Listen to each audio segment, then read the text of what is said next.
So welcome back, and today we're going to continue to work on this project here.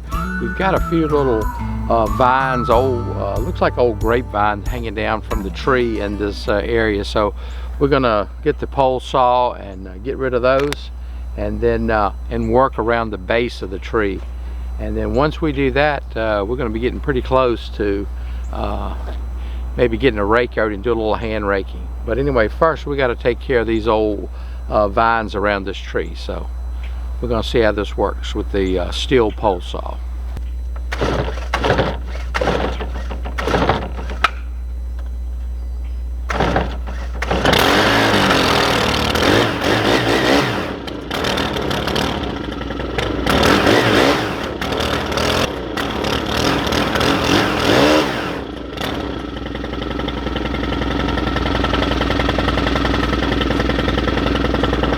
Not too bad. It hadn't been started since last fall, so 4 or 5 cranks maybe, and we're running.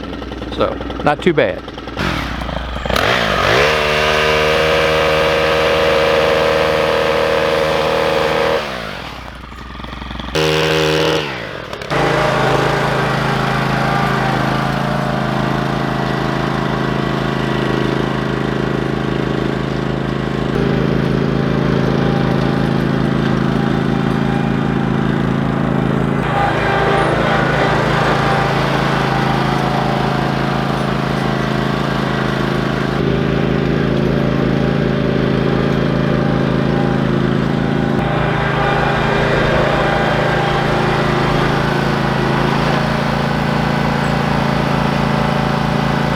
Method of getting off the rocks, it worked fairly well, except for I would have to stop at each end of the field and take the rocks out by hand, and then go ahead and lift it up, move it over. I got tired of that real quick, so we gave it a few more tries, and it did okay.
Well, no matter how hard you try, it seems like you can never get away without having to do some hand raking. I put that little drag harrow on and tried it in a couple different positions, and it did pull stuff off, but it would take a lot of trips around. So I'm gonna just do some hand raking on the bigger pieces and try to get those out. There's a lot of gravel that was in the subsurface under this tennis court. I'm not going to be able to get all of that out. It's just going to have to live here. It would just be way too expensive to try to put topsoil over all of this. So anyway, we're just going to do a little hand raking and then and just keep at it. So let's get back to work.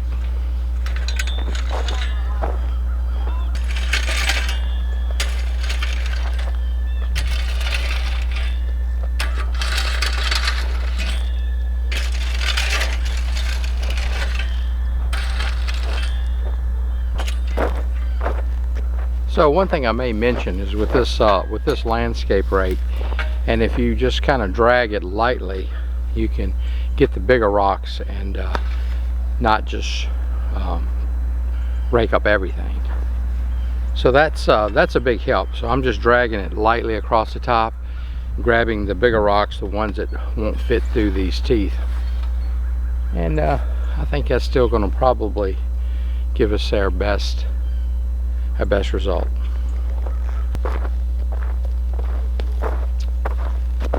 Another little tip about raking is if you're trying to rake too much of the debris with you, it gets kind of heavy and your raking is not as effective. So I like to do no more than 2 handle lengths of the rake. That's kind of what I gauge it on, and I kind of go in a circle, draw those rocks into me, and then move over.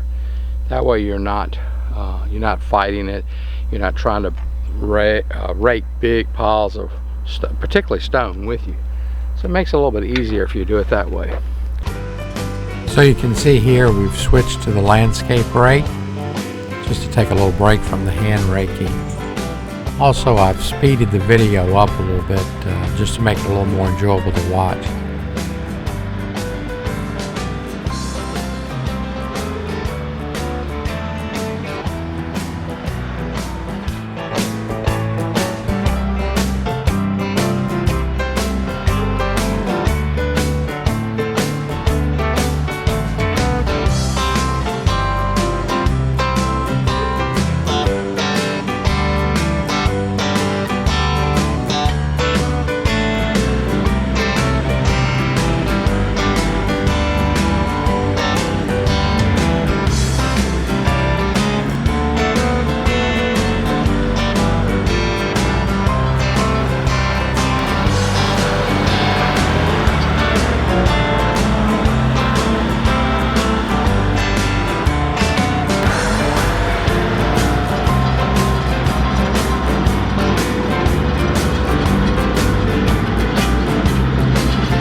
Okay, I had to stop here and make an adjustment to the 3-point hitch.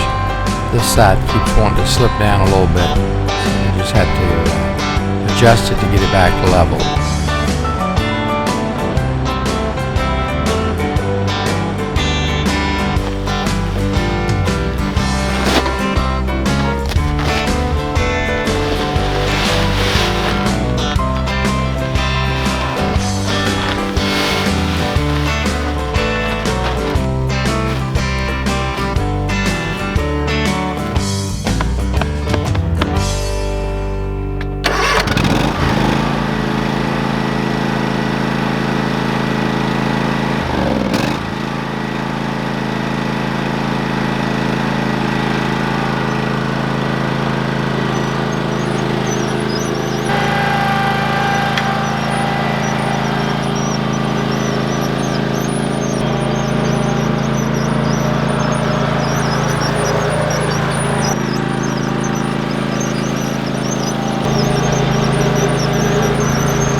Alright, well, so I shot a little time lapse there and some regular footage. Let me just kind of tell you what I did, walk you through it. First thing we did was we used the pull behind spreader and we went ahead and put down the lime. This is 10,000 square feet, so I put down, probably going to end up putting down about 10 bags of lime. I put down 1 bag of the Scott's starter fertilizer. It's a 25-2504. So that ought to give us good nitrogen and potassium and phosphorus. Excuse me, nitrogen, phosphorus, potassium, in that order, 25-2504. And then I decided to go ahead and use that to put down the actual seed also. I'm using a contractor's mix. This is the first time I've used this, and the reason I chose it is because, number one, it was available. Seeds get a little harder to come by, and second, it's got some ryegrass in it, so it should give us some kind of stand fairly quickly as long as we get some rain on it. And then the rest of the mixture is the turf type tall fescue. which is one of my favorites. Knowing that we may have to come back in the fall and do an overseeding, we'll wait and put down the better seed then. I know that sounds a little counterproductive, but doing a spring seeding, didn't want to put all my eggs in one basket, so to speak, or put all my seeds in one basket. So, and then you'll probably noticed, I did it as a time lapse. I'm not sure if you will or not, but I took the drag harrow, flipped it over where the little pins kind of make a little groove, and that just stirs the seed up a little bit and makes sure we have really good seed to soil contacts, and it also acts as to kind of cover the seed a little bit. Then I flipped it over and ran it back on the smooth side, which just kind of smooths it back over a little bit. So anyway, that has worked for me well in the past. So anyway, we're going to see how it works here. Now the last thing that we're going to get done today is that we're going to use the straw blower. First time I've used one, so this is going to be a learning experience. But anyway, I have a couple friends that have used them, and they swear by them. So we're going to take a little break, get some water, and then start working with the straw blower. Excuse me, I lost my train of thought there.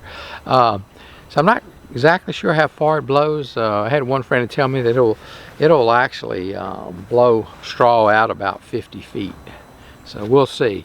I'm thinking what I may do is just take the truck right down through the middle here, and that way I should be able to get both sides and just make one pass down through the middle. So I'm going to see how that works.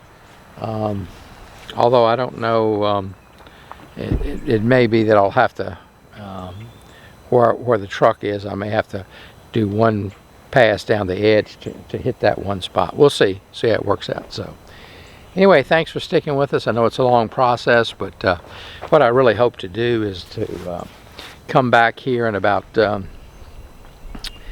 late May and do an update and see how we're done. Remember, we're relying on Mother Nature, the good Lord, shouldn't say Mother Nature, but the good Lord, to send us some rain, because this is a non-irrigated situation.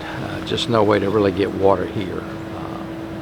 And he's on well, and it would probably, even if you could run hoses that far, which we could, I guess, but 10,000 square feet, it would take a lot to do that. So we're going to see how it works, and we'll report back. All right, well, thanks for sticking with us, and we got more.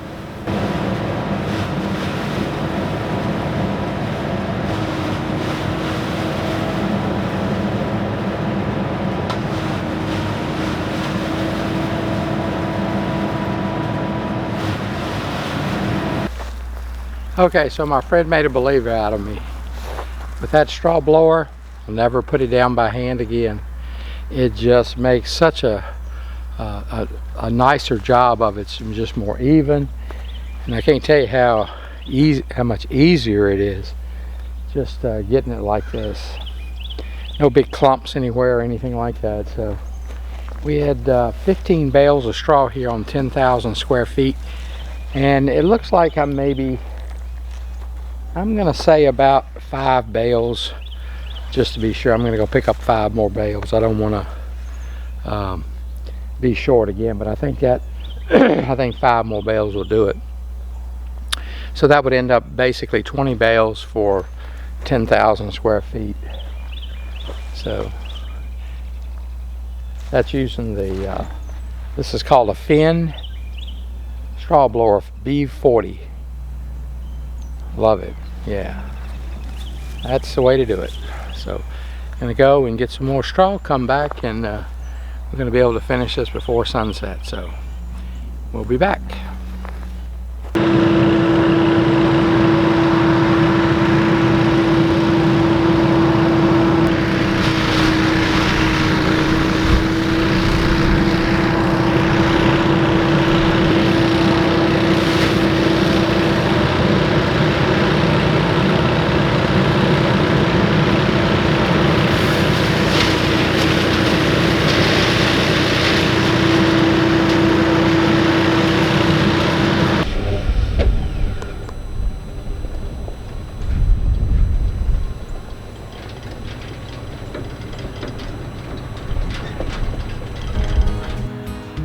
Well, folks, I think that's a wrap.